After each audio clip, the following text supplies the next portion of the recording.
Баршаңызға сәлем. Бүгін сіздермен үй жағдайында өте оңай дайындалатын, кез келген сырмен жасалынатын пицца дайындаймыз. Міндетті түрде жасап көріңіздер. Барлық қажет заттарды описание бөліміне жазып қоятын боламын. Ең алдымен жылы суымыздың үстіне ашытқымызды саламыз. 1,5 шай қасықпен ашытқыны салдым және оның үстіне 1 шай қасық қантымызды салып жақсылап араластырып жібереміз. Араластырғаннан кейін бетін жауып 1-2 минутқа қойып қоятын боламыз.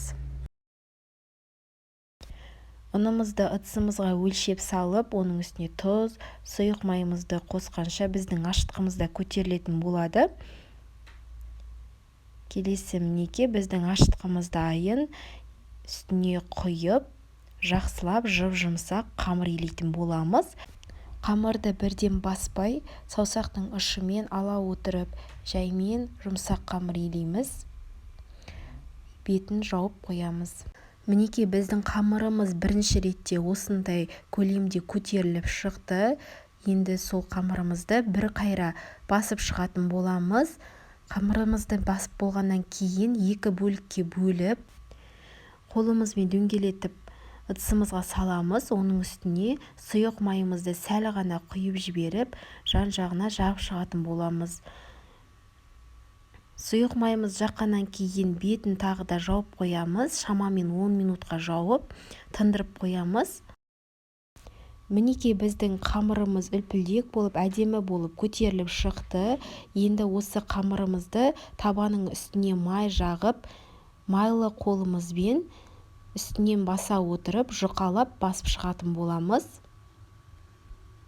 Пиццаны дөңгелек пішінде формаға салған өте әдемі көрінеді. Менде дөңгелек пішінде форма болмағандықтан осындай 4 бұрышты форманы алып орналастырдым. Келесі салмаларын дайындайтын боламыз. Осындай пиццаға арналған сырды пайдаландым. Оның үстіне колбасамызды турап дайындап қойдым.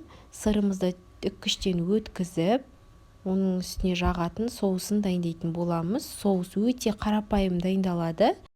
Кез келген майонездің түрін пайдалана берсеңіздер болады. Майонезді қосып, оның үстіне кетчупымызды қосып, жақсылап араластырып алатын боламыз. Өте қарапайым дайындалады. Асыққан кезде бірден жасап жіберсеңіздер, тез дайын болады. Осылай тестамыздың үстіне соусымызды жағып дайындап аламыз. Мен осы соусты бірден жасадым. 2 тестаға 2 бөліп қостым. Келесі күштен өткізген сырымызды үстіне қосып шығамыз.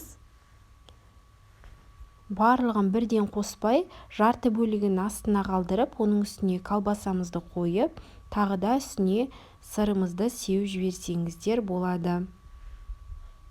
220 градуста пештің астында үстінде қосып қойып, 10 минуттай пісіріп аламыз. Пешіміздің градусы көп болғаннан кейін біздің пиццамыз тез дайын болады. Одан артық ұстасаңыздар, сәл күйіңкіреп кетеді. Менде сәл артық ұстап қалдым. Қатты градуста 10 минут қана пісіріп алсаңыздар, беті күймей әдемі болып шығатын болады. Мінекей осымен біздің пиццамыз дайын болды. Өте жұмсақ, үй жағдайында тойымды болып шықты. Бір жасағаннан шығады. Егер менің рецептім бойынша жасасаңыздар, міндетті түрде сіздерге ұнайтынына сенімдімін. Каналымнан әртүрлі тәттілердің дәмді тағамдардың рецептерін көре аласыздар. Егер мені жоғалтып алғыларыңыз келмесе, каналыма тіркеліп, лайк басып, пікір қалдыруды ұмытпаңыздар.